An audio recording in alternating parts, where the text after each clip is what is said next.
Last night, update 1.51 went out for Warzone, and it concludes the mid-season updates for Vanguard and Warzone that we've been seeing the last couple of days. But what changed? For a few gigabytes, what's different than what you may remember from just a few hours ago before you jumped on and before this update went out?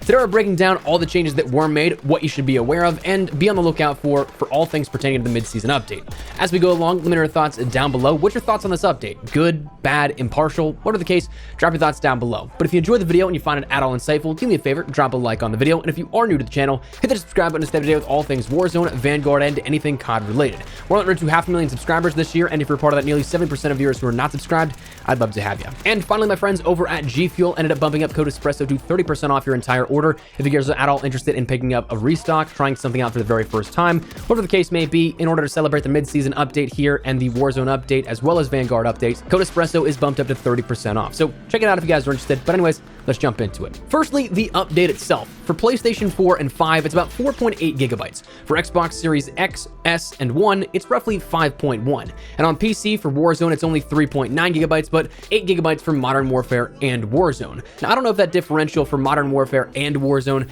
has anything to do with some of the Modern Warfare issues. That was predominantly on console, so not sure about that one, but it does vary if you're on PC, depending on which version you end up getting.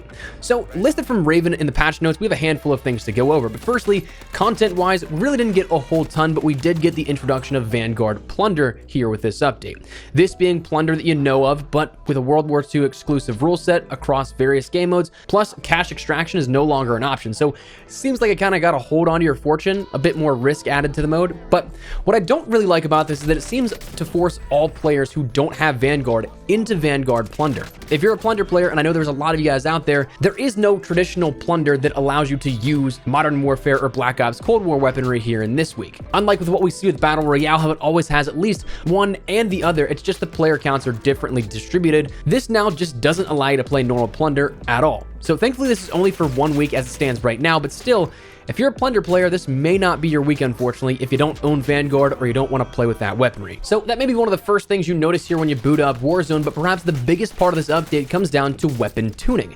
Firstly, the well gun is available in Warzone right now. If it's anything like Vanguard, this thing will slap. We'll see how this plays, but as of the time of recording this update video, the content isn't quite live just yet, but will be in the morning when this video is live. So that's something you can check out for yourself. But as for the weapon tuning, we're going to break this down into two categories: the weapons themselves and then attachments to follow, because we saw a lot of attachments adjusted as well as just the base weapons. But for the base weaponry, starting with the STG here, it had its visual recoil decreased, which is how it appears to bounce when firing. So a slight buff to the STG with this. The Automaton had its recoil decreased and recoil deviation decreased. So I'm curious to see where this kind of now compares to where it was back whenever Warzone Pacific launched and that integration first happened. It was insanely good then.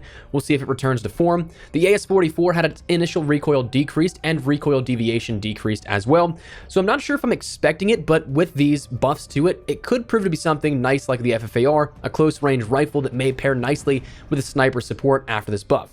The NZ41 had its recoil deviation decreased slightly, and the recoil ramp up now occurs 1 bullet later. So you'll have a little bit more in terms of that consistency with your shot before the recoil really kicks in on the NZ. The Einhorn revolving shotgun had its hip fire spread increased slightly, and the MP40 had its lower extremity multipliers decreased to 0.9, down from 1, its max damage range decreased to 473, down from 500, and its mid damage range decreased to 612, down from 650. So some decent buffs and nerfs. They're not anything too meta shifting just based off of this, but that's then where we can switch to the attachments, because those make a bit of a difference whenever you pair them with these base weapon changes. Now, as for the attachments, let's start out with the Cooper Carbine. For this, we end up seeing the compressed rounds had its horizontal recoil control decreased by 1.04, down from 1.05, so that multiplier is slightly lower. The visual recoil was decreased slightly as well. The 30 Carbine 45 round magazine had its move speed increased by 4%, ADS speed increased by 1%, horizontal recoil control decreased by 1.28, down from 1.3, and vertical recoil control also decreased by 1.28, down from 1.3. And the removed stock had a recoil decrease by 1.11, as well as a vertical recoil decrease by 1.09, and its visual recoil decreased overall. And to close out the Cooper Carbine, we had the 22-inch Cooper Custom adjusted, where the sprint to fire speed is decreased by 1.2, which was down from 1.3. Now, the STG had a handful of different changes here with this, in which we ended up seeing that the VDD 760mm barrel had its visual recoil decreased. The 7.62 Gorenko 50-round mag had its visual recoil decreased. The Pine Tar grip had its ADS speed bonus is now 4.9%, which is up from 4%. The vertical recoil control was increased by 1.11%, which was up from 1.1. The rubber grip now decreases idle sway by 5%, and vertical recoil control was increased by 1.06, which is up from 1.047.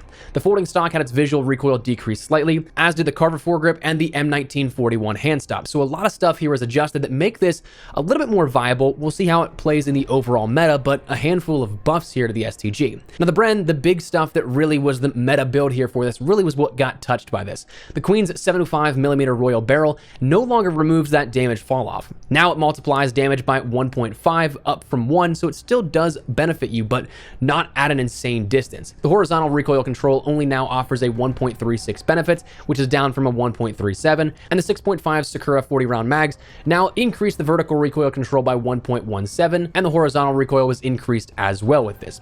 For the MP40, we saw the 317mm barrel now decreases the hip fire accuracy by 6.4%. The double barrel akimbo now has its hip spread accuracy decreased by 40%, which was at 32% before, so a pretty big nerf here to that one. The bar had its mercury silencer recoil control increased by 1.07, and the horizontal recoil control up to 1.03.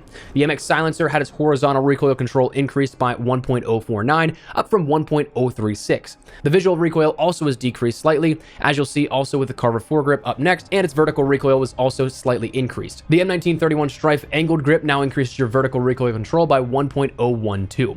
The Automaton, the second to last weapon we'll talk about here, I know we're droning on, there's a lot of numbers, but the Automaton had its mercury silencer increase the benefit of the vertical and horizontal recoil control, with the visual recoil decreased slightly. The MX silencer had its ADS speed decreased by 5.1%, which was a slight nerf here to this. The recoil control also increased though by 1.06. The polymer grip had its visual recoil decreased slightly, and the carbon foregrip had a handful of things changed to it where the ADS speed was decreased, the hip spread accuracy was increased, the horizontal and vertical recoil control were increased, and the visual recoil was decreased slightly.